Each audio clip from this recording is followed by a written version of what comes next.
وہ آتا ہے اور آتے ہی ایک عجیب ہی رونق کو دیکھتا ہے اور وہ مچل جاتا ہے،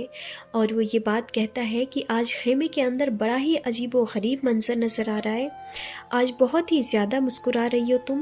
بہت ہی سہانا منظر لگ رہا ہے، بہت ہی پیاری خوشبو آ رہی ہے، اور اتنی زیادہ پیاری آ رہی ہے کہ میں بیان نہیں کر سکتا۔ ایسا کیا ہوا تھا؟ ایسا کون آیا تھا یہاں پر؟ تو عورت نے اپنے شوہر کو یہ بات بتائی کہ ایک اجنبی آئے تھے، نہ جانے کون تھے، نہ جانے کیا نام تھا، نہ میں اس کا نام پوچھ پائی نہ اس کا پتہ پوچھ پائی، لیکن بڑا مبارک تھے۔ اس نے نہ جانے کیا پڑھا کہ جس کی برکت سے ہاتھ لگاتے ہی ہماری بکری جو تھی وہ دودھ دینے لگی، جو بکری اتنی کمزور تھی کہ جس کو دیکھ کر ملال آتا تھا، اس شخص نے ہماری بکری کے تھن پر ہاتھ لگایا اور وہ فوراً ہی دودھ دینے لگی۔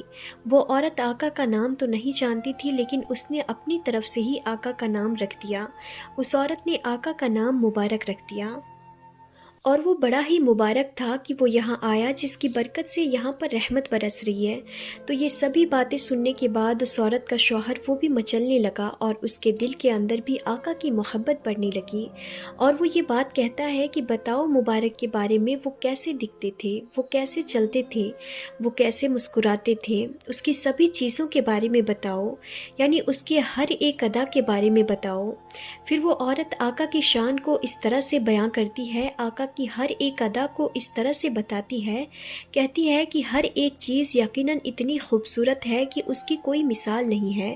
یعنی آپ کی آنکھیں بھی خوبصورت ہیں، آپ کے لب مبارک بھی خوبصورت، آپ کے دانت مبارک بھی خوبصورت، یہاں تک کہ آپ کی زلفیں مبارک بھی خوبصورت، آپ کا چہرہ مبارک بھی خوبصورت، آپ کے ہاتھ مبارک بھی خوبصورت، آپ کی انگلی مبارک بھی خوبصورت، آپ کا سارا بدن خوبصورت ہے۔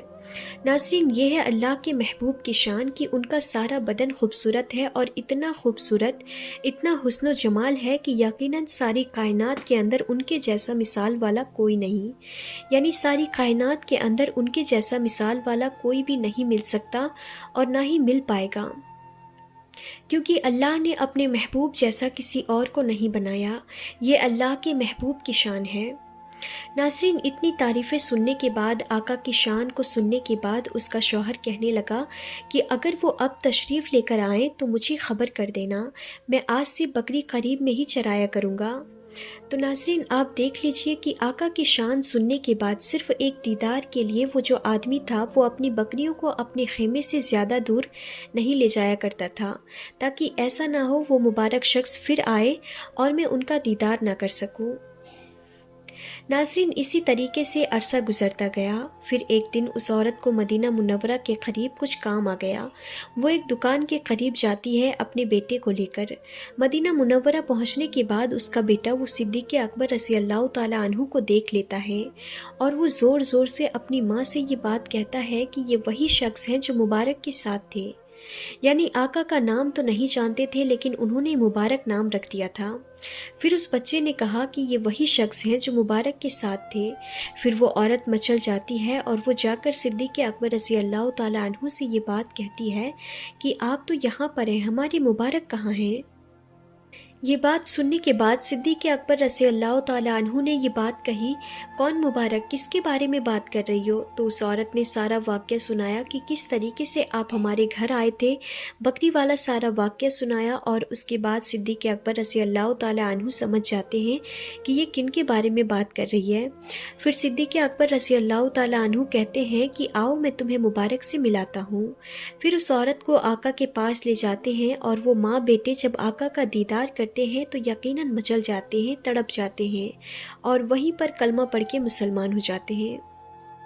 ناظرین، آقا کی شان دیکھیے کہ آقا کو جس کی بکری پسند آ گئی، اللہ نے اس بکری کے مالک کو یعنی اس عورت کو، اس بچے کو ایمان والا بنا دیا۔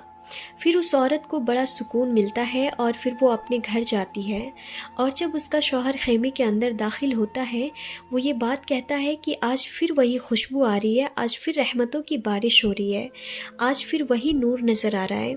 لگتا ہے وہی مبارک تشریف لے کر آئے تھے۔ پھر وہ عورت کہتی ہے کہ آج وہ شخص تشریف لے کر نہیں آئے تھے، آج ہم ہی جا کر ان سے ملاقات کر کے آئے ہیں۔ ناظرین دیکھیے ہمارے نبی کا معجزہ کہ وہ جو بکری تھی وہ 18 سال تک زندہ رہی، اور یہاں تک کہ ایک مرتبہ روایت میں آتا ہے کہ سعودی کے حالات بہت ہی زیادہ نازک بن چکے تھے، جہاں کہیں بھی پانی کا انتظام تھا وہ سبھی کے سبھی سوکھ چکے تھے، سبھی طرف فکر و فاقے کا عالم ہو چکا تھا، یہاں تک کہ جانوروں کے لیے بھی گھاس نہیں مل رہا تھا، ہر کوئی پریشان تھا۔ لیکن ناظرین یہ ہمارے نبی کا معجزہ تھا کہ وہ جو بکری تھی وہ پھر بھی دودھ دے رہی تھی۔